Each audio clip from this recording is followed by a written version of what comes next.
Coba deh bayangin seorang putri. Apa yang muncul di kepala kalian? Istana megah, perhiasan. Nah, gimana kalau saya bilang ada seorang putri yang tangannya sampai kapalan karena kerja keras dan dia rela ngejual satu-satunya gaun pengantinnya buat orang miskin?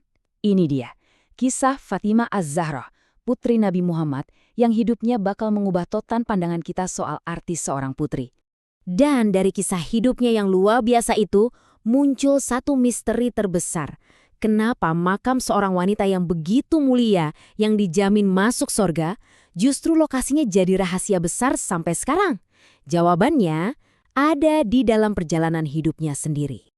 Untuk memecahkan misteri itu, kita harus ngerti dulu cara dia hidup. Coba lihat perbandingan ini. Di satu sisi, gambaran putri yang ada di benak kita semua. Di sisi lain, ya, Fatimah. Pilihan-pilihan hidupnya yang sangat sederhana inilah yang jadi kunci buat memahami pilihan terakhirnya yang paling misterius. Oke, perjalanan kita mulai di Mekah. Disinilah, di tengah-tengah tekanan dan permusuhan yang luar biasa, karakter Fatimah itu terbentuk. Kekuatannya itu bukan lahir dari kenyamanan istana, tapi ditempa langsung di dalam api ujian. Lihat aja timeline hidupnya ini. Sejak lahir, dia udah ada di garis depan perjuangan ayahnya. Dia bukan cuma nonton dari jauh loh, dia ngerasain langsung semuanya. Kelaparan waktu boikot 3 tahun penuh. Dan yang paling berat, dia harus kehilangan ibunya, Khadijah, di saat dia paling butuh-butuhnya. Tiap momen ini membentuk siapa dirinya. Coba bayangkan adegan ini. Di tempat paling suci, di depan Ka'bah. Ayahnya lagi sholat, dalam posisi sujud, momen yang paling khusyuk. Tiba-tiba, para pemimpin yang membencinya melakukan hal yang paling hina. Mereka melempar kotoran unta ke punggung beliau. Mereka tertawa, mencoba merendahkannya di depan semua orang. Di tengah kerumunan pria-pria dewasa yang cuma bisa diam, lihat siapa yang berani maju, bukan sahabat-sahabat yang kuat, tapi seorang anak perempuan kecil. Tanpa ragu sedikit pun, Fatimah lari. Dia bersihin punggung ayahnya pakai tangannya sendiri, terus dia natap mata para pemimpin itu dan memarahi mereka. Di usia semuda itu, dia udah jadi pelindung. Ya wajar, namanya juga anak kecil, hatinya pasti hancur lihat ayahnya diperlakukan kayak gitu. Fatimah pun menangis. Tapi, lihat reaksi ayahnya. Bukannya membalas dengan amarah, dia justru menenangkan putrinya dengan kalimat ini. Pelajaran yang dia tanamkan saat itu adalah kekuatan sejati itu bukan soal balas dendam, tapi soal kesabaran dan keyakinan. Setelah ibunya, Khadijah, wafat, ada kekosongan yang sangat besar di hidup Nabi. Dan Fatimah, yang waktu itu masih remaja, maju untuk mengisi kekosongan itu. Dia jadi sumber ketenangan buat ayahnya, merawatnya dengan kelembutan seorang ibu. Inilah kenapa dia dapat gelar yang dalam banget artinya Ummu Abiha, ibu dari ayahnya sendiri. Nah, karakter yang udah ditempa oleh kesulitan ini sekarang masuk ke babak baru dalam hidupnya, pernikahan. Tapi jangan bayangin pernikahan putri kerajaan yang mewah ya. Ini adalah pernikahan di mana kesalehan itu jauh lebih berharga daripada kemegahan dunia. Orang-orang terkaya dan paling terhormat di Madinah semua datang melamar Fatimah, sebut aja Abu Bakar dan Umar. Tapi semuanya ditolak dengan halus. Ternyata pilihan Nabi jatuh pada seseorang yang saking miskinnya sampai nggak berani maju, sepupunya sendiri. Ali. Pilihan ini kayak sebuah pesan yang keras. Karakter itu lebih penting daripada kekayaan. Pas Nabi nanya Ali punya apa buat mahar, Ali cuma bisa diem. Dia benar-benar nggak punya apa-apa. Lalu Nabi sendiri yang ngingetin dia soal satu-satunya hartanya, sebuah baju zirah. Jadi, mahar untuk putri seorang Nabi itu bukan tumpukan emas, tapi simbol perjuangan dan perlindungan di jalan Tuhan. Dan ini adalah isi rumah tangga mereka.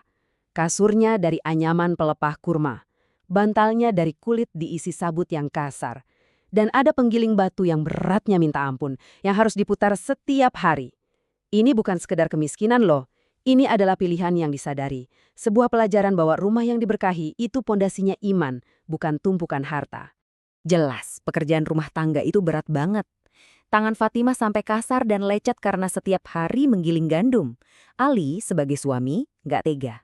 Dia pun nyaranin Fatimah buat minta bantuan pelayan dari ayahnya. Tapi, Nabi punya hadiah yang jauh lebih baik daripada sekedar tenaga bantuan. Malam itu, waktu Fatimah dan Ali udah kecapean di tempat tidur, Nabi datang. Tapi beliau nggak bawa seorang pelayan. Beliau bawa hadiah yang abadi. Beliau ajarkan rangkaian zikir ini dan bilang kalau amalan ini akan ngasih mereka kekuatan yang nggak akan pernah bisa didapat dari bantuan manusia manapun. Sekarang kita sampai di momen yang mungkin paling mengharukan dalam hidupnya. Saat-saat terakhir bersama sang ayah. Di sini, di samping tempat tidur Nabi, sebuah rahasia akan dibisikkan. Sebuah rahasia yang anehnya akan membuat Fatimah menangis sekaligus tersenyum. Selama ayahnya sakit keras, Fatimah nggak pernah beranjak dari sisinya. Hatinya hancur banget melihat orang yang paling dia cintai menderita. Melihat kesedihan putrinya, Nabi memanggilnya mendekat dan membisikkan sesuatu di telinganya. Dan apapun isi bisikan itu justru membuat tangisnya pecah makin kencang. Melihat putrinya larut dalam duka, Nabi memberi isyarat lagi. Ia membisikkan rahasia yang kedua. Dan seketika itu juga tangisannya berhenti. Bukan cuma berhenti, tapi sebuah senyuman lembut muncul di wajahnya. Aneh kan? Gimana bisa? Rahasia apa yang bisa mengubah tangisan jadi senyuman dalam sekejap? Rahasianya akhirnya terungkap. Bisikan pertama tadi adalah berita yang paling menakutkan. Ayahnya bilang waktunya di dunia akan segera berakhir. Tapi bisikan kedua mengubah segalanya. Ayahnya bilang, dan kamu akan jadi orang pertama dari keluargaku yang menyusulku. Bagi Fatimah, itu bukan berita kematian. Itu adalah janji pertemuan kembali yang dia tunggu-tunggu. Dan janji pertemuan kembali itulah yang membawa kita ke babak akhir dari kisah ini. Disinilah semua potongan puzzle, keberaniannya waktu kecil, kesederhanaan hidupnya, dan rahasia terakhirnya, semuanya menyatu dalam sebuah wasiat. Wasiat yang akhirnya menjawab pertanyaan terbesar kita. Setelah ayahnya wafat, dunia seakan kehilangan warnanya buat Fatimah. Senyumnya hilang, digantikan oleh penantian dalam diam. Dan benar saja, tepat 6 bulan kemudian, persis seperti yang dibisikkan ayahnya, ia tahu perjalanannya di dunia akan segera selesai. Di saat-saat terakhirnya, coba tebak apa yang dia pikirkan. Bukan soal warisan harta, tapi soal rasa malunya yang begitu dalam. Dia khawatir bahkan setelah meninggal, kain kafannya nanti nggak cukup menutupi lekuk tubuhnya. Kehormatannya dia jaga sampai melampaui batas hidup dan mati. Nah, dari kekhawatiran inilah lahir wasiat terakhirnya untuk Ali. Inilah jawaban dari misteri kita. Dia minta dimakamkan di tengah kegelapan malam, saat semua orang tidur, tanpa pengumuman, hanya dihadiri sedikit orang. Dan yang terpenting, dia minta lokasi makamnya tidak akan pernah diketahui oleh siapapun selamanya.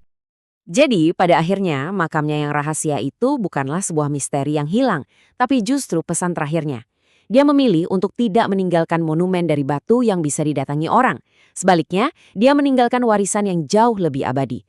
Sebuah teladan tentang kekuatan, kesabaran, dan kemuliaan sejati yang gak butuh pengakuan dari dunia. Kisah Fatimah Az-Zahra ini memaksa kita untuk bertanya pada diri sendiri. Apa sih warisan sejati itu? Apakah sesuatu yang bisa kita lihat dan sentuh, seperti tugu dari batu, atau sesuatu yang hidup di dalam hati dan tindakan orang lain? Dan pada akhirnya, pertanyaan ini bukan cuma tentang dia, tapi tentang kita. Warisan tak terlihat apa yang sedang kita bangun setiap harinya.